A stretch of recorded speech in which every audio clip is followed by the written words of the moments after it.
Welcome back to Totally Accurate Battle Simulator. My name is Crow, and today we're going to do something that has been requested a lot for a long time, and it's been driving me nuts. I'm finally going to give this person what he desires. Just some girl with a mustache says day 26 of asking Crow to make Krillin's Destructo disc.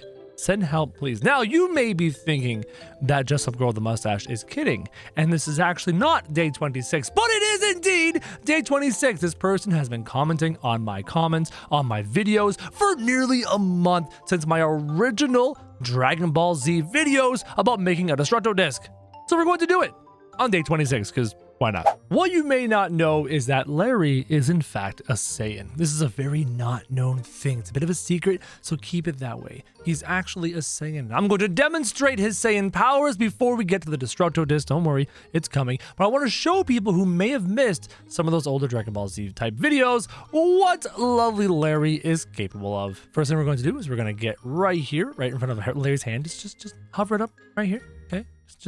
Sorry, this is a really awkward spot. Don't worry about it. Everything is fine. And then we're going to paint a pretty little picture, just like this. Now, why am I staring at Larry's behind right now? Don't worry about it. It's all part of the science. Everything is going according to plan. This is so weird. Here is a small example of the kinds of things Larry is capable of as a Saiyan. In 3, 2, 1, activate.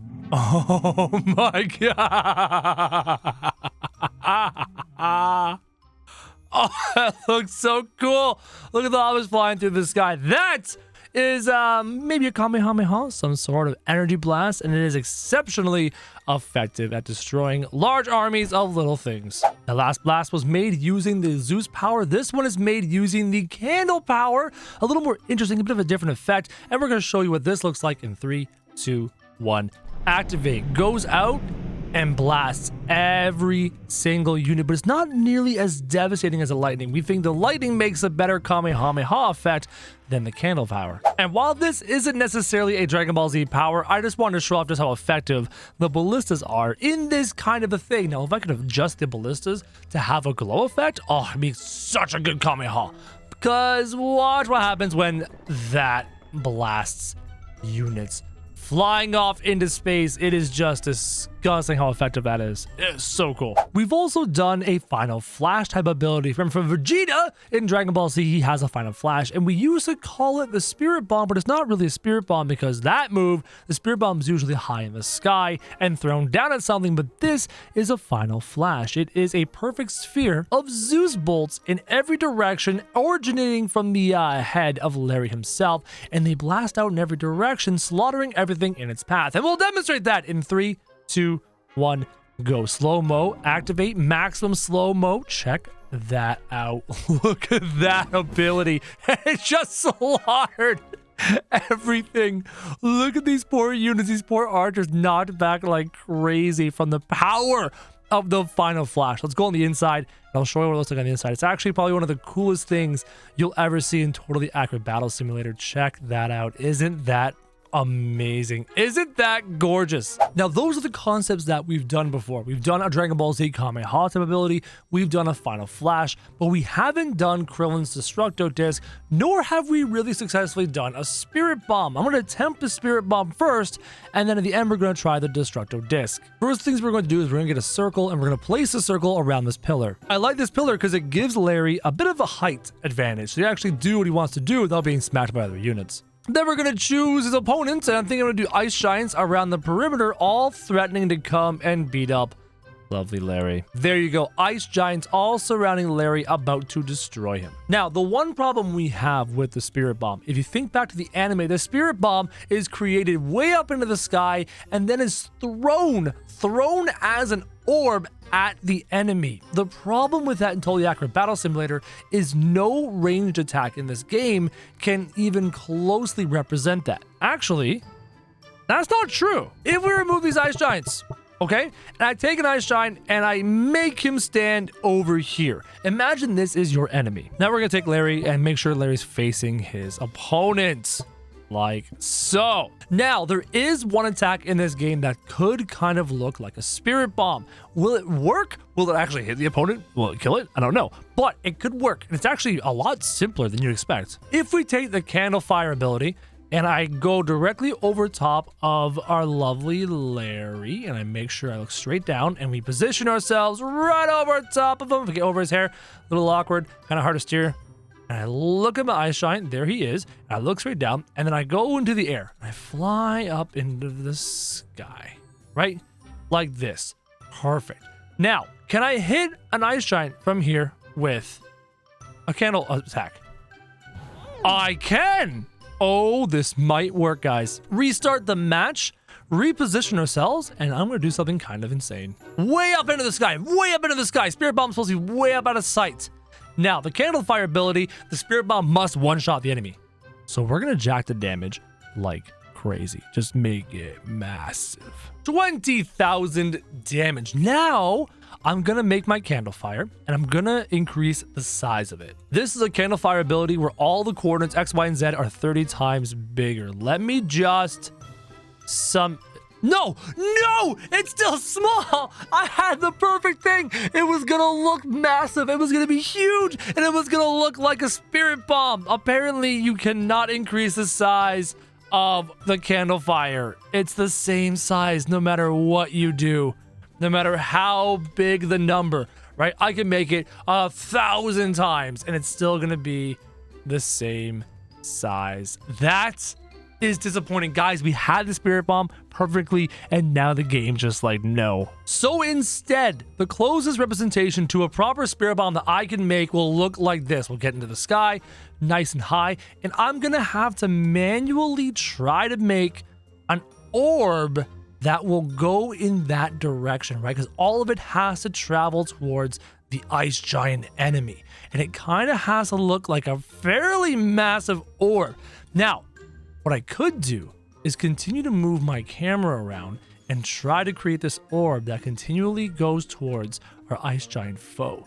And I keep moving it like this, and I just try to make it bigger and bigger and bigger and continue to have this orb grow more and more. But what's going to happen is, since I can't make a perfect sphere, it's not going to look quite right. It's going to look a little lumpy. So instead of a perfectly spherical spirit bomb, it's going to be a lumpy dough. It's going to be like dough, like flour, like Play-Doh. You ever taken Play-Doh and kind of clumped it together? That's what this is going to look like. Now, the damage of this attack is going to be perfect, and it's not even directly over top of him. This is actually a very difficult thing to pull off. 3, 2, 1, fire it off. As you can see, it goes out in every direction. It comes out like a cone, smacks into our ice giant, and slaughters him. The spirit bomb, if only I could have made one of these candle attacks bigger. If only this little blue orb could have grown 100 times bigger, we could have made a spirit bomb, but not quite. Now for the challenge. Just some girl with a mustache said, make a Destructo disc from Krillin. And that is going to be exceptionally challenging, especially because of the shape problem, right? Making a circle is not a problem. You can look straight down, right? I can look straight down and I can go like this and be like, hey, let's draw a circle. And look, see, I can make a beautiful, perfectly spherical circle. Look how beautiful that is, right? Problem is, look straight down, the blast goes straight down. That's not a Destructo disc. The Destructo disc moves horizontally in a straight line, kind of like that. And on top of that, this particular ability, it has a drop off and it kind of arcs down. Oh, we're gonna hit Larry. Larry! Oh, I just missed him. So we can't make a perfect circle from above, and I have to make it horizontal, but there's a downward arc. So how do you make a disc horizontal? Do you just take it and go like this, and you kind of go like this?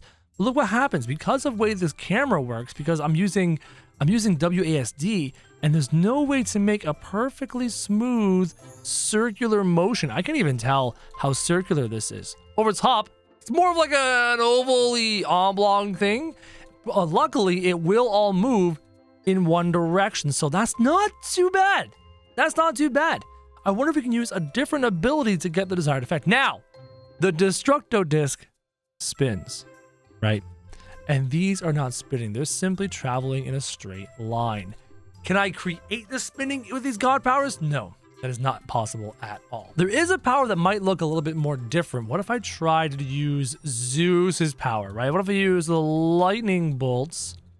Now, again, I have the problem of making the disc perfectly spherical because I'm using WASD. It just does not want to go in a beautiful circle. Look at this. It becomes... It's not a disc at all. That is the worst disc known to mankind. But luckily, it does travel in a straight line, but it leaves this trail.